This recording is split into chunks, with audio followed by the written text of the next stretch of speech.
Le dernier quart d'heure de Smart Bourse, chaque soir en direct sur Bismart, c'est le quart d'heure thématique marché à thème. Le thème du jour, c'est le thème de la transparence. La qualité de l'information et la transparence de l'information d'entreprise. On en parle avec Laurent Ruirez, le président fondateur de Labrador. Bonsoir et bienvenue Laurent. Bonsoir. On parle de transparence avec vous aujourd'hui parce que se tenait aujourd'hui les 11e Grands Prix de la transparence. Alors cérémonie de remise de prix pour récompenser justement la qualité, l'accessibilité, la précision, la disponibilité de l'information d'entreprise. Exactement. À travers tous les supports, tous les vecteurs de diffusion de l'information d'entreprise. Alors j'invite tous ceux qui voudraient s'intéresser aux questions de transparence et à ces grands prix en particulier à aller chercher le replay sur le site de Bismart ou sur tous les réseaux sociaux auxquels vous pouvez adhérer. Non, ce qui m'intéressait pour parler aux gens qui nous écoutent, qui ne sont pas forcément initiés sur ces questions de transparence, comment on définit la transparence de l'information? Il y a des critères très précis que vous mettez en avant, Laurent. Absolument, c'est une très bonne question. C'est scientifique. Exactement. C'est-à-dire qu'au départ, on s'est posé la question de savoir, transparence, tout le monde en parlait, mais c'est un peu une tarte à la crème. Donc on a été voir le régulateur avec une idée, c'est de 4 piliers dont vous avez parlé. Effectivement, l'information doit être accessible, doit être précise, comparable. Et on a mis un certain nombre de critères autour de ces 4 piliers. Il y en avait 40 il y a 11 ans, il y en a plus de 130 aujourd'hui, et ils doivent être objectifs et universels. Ils sont publics, donc tout le monde peut les respecter. Ouais. À partir de là, à vous de jouer. À quoi ça sert? À faire aimer l'entreprise. Labrador a été fondé sur ce point-là. On est des réels passionnés de l'entreprise et on s'est rendu compte que la communication ne fonctionnait plus. C'est-à-dire que mes filles ne croient plus à la com.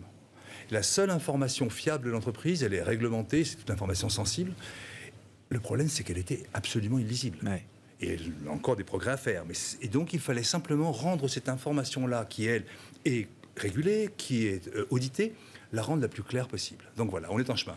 Soit c'est de la com un peu grossière et à ce moment-là, il y a une défiance qui s'installe parce que trop de com, tue la com au bout d'un moment.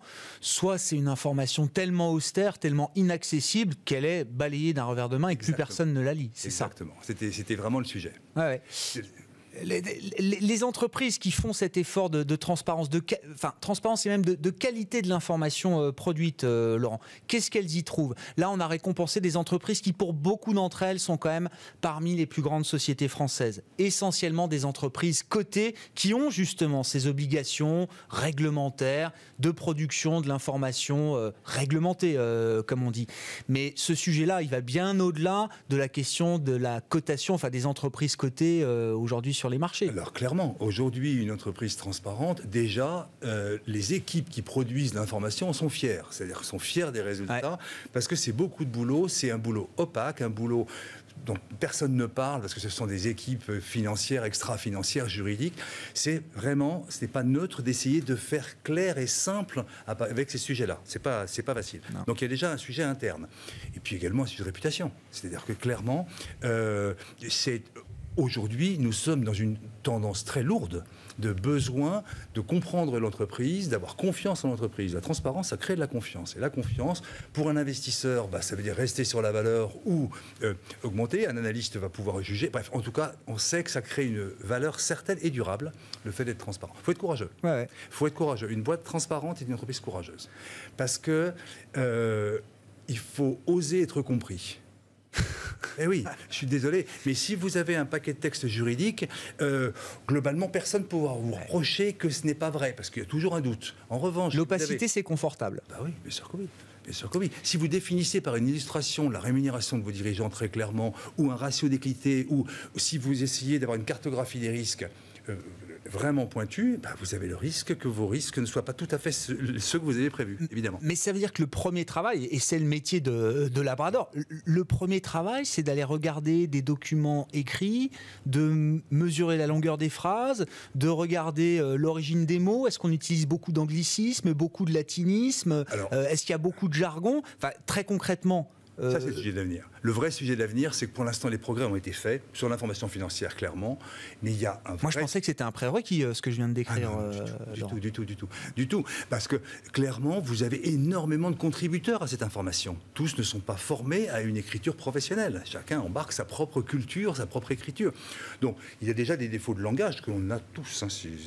Et donc, on a créé un algorithme de traitement de clarté du texte capable de mesurer scientifiquement en quoi un texte est plus clair clair qu'un autre. D'accord ?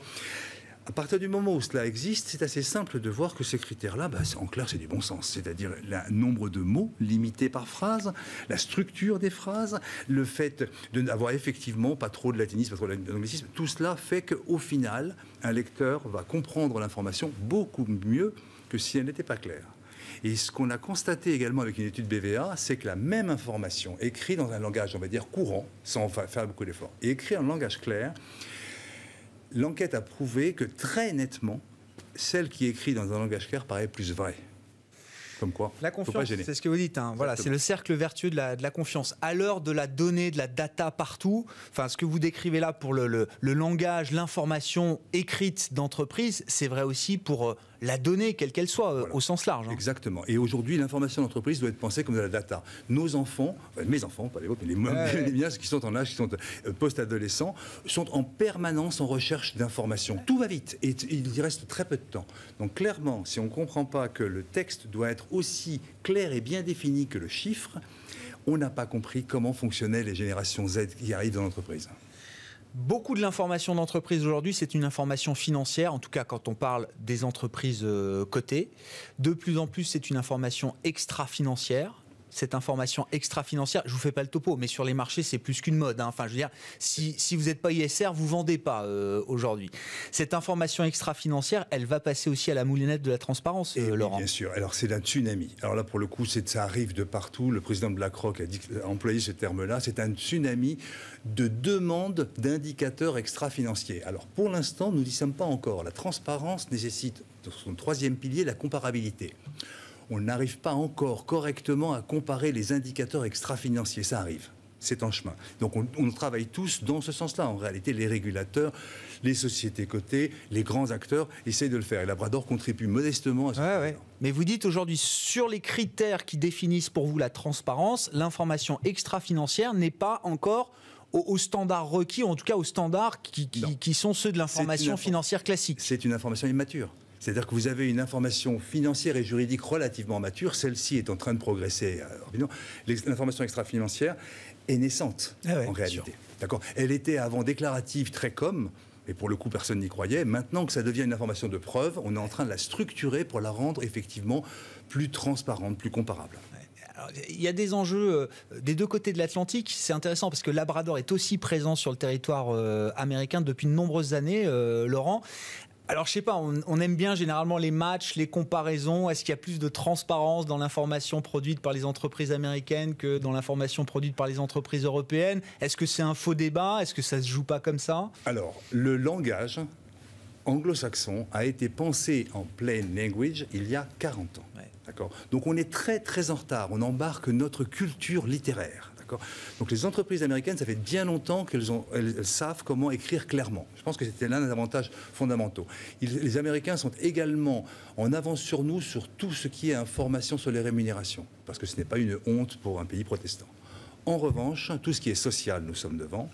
Et puis au niveau design, alors là, pour le coup, la France est très en avance. C'est-à-dire que les groupes français ont vraiment, depuis un certain nombre d'années, essayé d'imaginer que le lecteur avait besoin vraiment de trouver vite l'information illustrée, enfin vraiment clarifiée.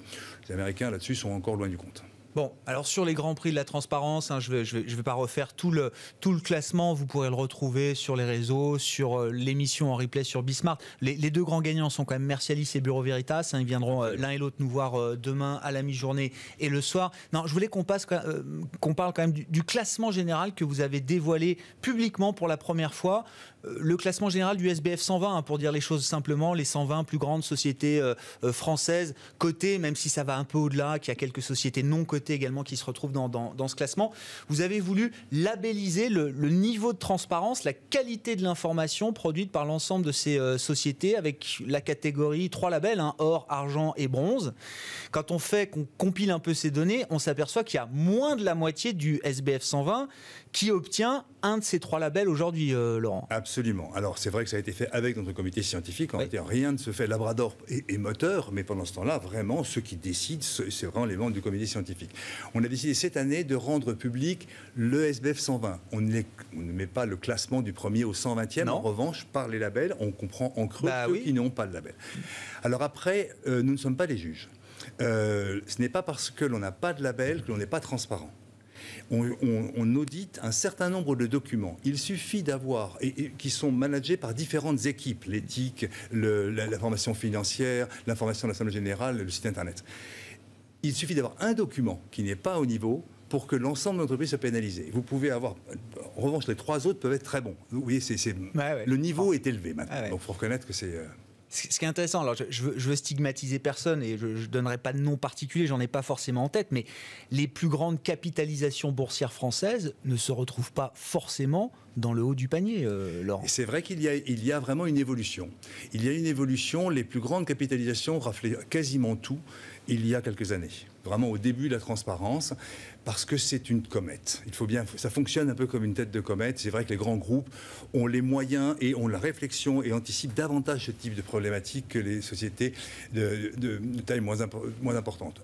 Aujourd'hui, en revanche, il y a une maturité de la transparence qui fait que beaucoup de groupes s'y sont collés, ils vont chercher les critères, ils veulent vraiment les respecter et surtout ils imaginent quels seront les prochains parce que chaque année il y en a de nouveaux qui eux ne sont pas publics. Bien sûr. Ils ne sont publics que le lendemain des Grands Prix et donc là cette année il y en avait 25 dont 8 sur le Covid par exemple et donc on cherche le coup d'avance quoi. Exactement. Donc ça veut dire que c'est une dynamique. La transparence n'est jamais figée, c'est en permanence se poser des questions, savoir comment je peux me rendre compréhensible, me faire apprécier. Voilà. Bon. Moi, ce qui m'intéressera, ce sera le témoignage de Bureau Veritas et de Mercialis demain. Comment ils mesurent le retour sur investissement de ces efforts de transparence en matière d'information et de communication. Merci beaucoup, Laurent. Merci d'avoir été avec nous ce soir dans ce quart d'heure thématique consacré à la transparence, la qualité de l'information d'entreprise produite par les grandes entreprises françaises, cotées essentiellement. C'était le sujet des 11e Grand Prix de la transparence 2020, à retrouver en replay sur bismart.fr. Laurent Rouirez qui était avec nous, le président de Labrador.